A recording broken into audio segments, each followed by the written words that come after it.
Shalom, renungan kita hari ini memiliki tema koreksi hati yang berdasarkan firman Tuhan dalam Mazmur 17 ayat 3 yang berbunyi demikian. Bila engkau menguji hatiku, memeriksanya pada waktu malam dan menyelidiki aku, maka engkau tidak akan menemui suatu kejahatan, mulutku tidak terlanjur. Dalam Mazmur 17 ini, Daud sedang berada dalam tekanan dan bahaya yang besar karena kebencian dari lawan-lawannya. Oleh karena itu, Daud berdoa kepada Tuhan untuk meminta pertolongan dan kelepasan dari segala permasalahannya itu.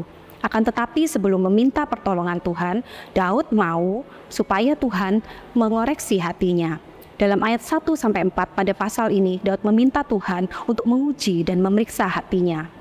Apakah ada sesuatu yang diucapkan, dipikirkan, atau dilakukannya yang tidak berkenan kepada Tuhan? Daud tahu bahwa perkenanan Tuhan adalah hal yang penting. Sikap mengoreksi hati juga bagian integritas kita sebagai anak Tuhan. Misalnya, tidak jarang ketika kita menghadapi para pembenci kita, cenderung untuk bersikap baik, kita namun memendam keinginan untuk membalas tindakan mereka. Mungkin hal ini dilakukan karena kita ingin menjaga image tetap baik. Walaupun sepertinya di luar tampak baik, namun Tuhan tetap dapat menguji dan melihat hati kita.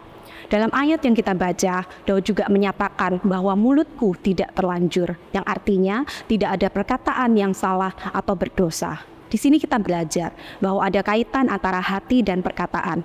Jadi betapa penting untuk menjaga hati tetap lurus dan benar di hadapan Tuhan. Untuk itu, mari setiap kita mengoreksi hati kita, renungkan apa yang telah kita pikirkan, katakan, dan lakukan di sepanjang hari itu. Datang pada Tuhan, izinkan Tuhan menguji dan menyelidiki hati kita. Saat kita datang pada Tuhan, kita dapat meminta ampun dan memperbaiki kesalahan, sehingga hati kita kedapatan bersih di hadapan Tuhan. Tuhan Yesus memberkati.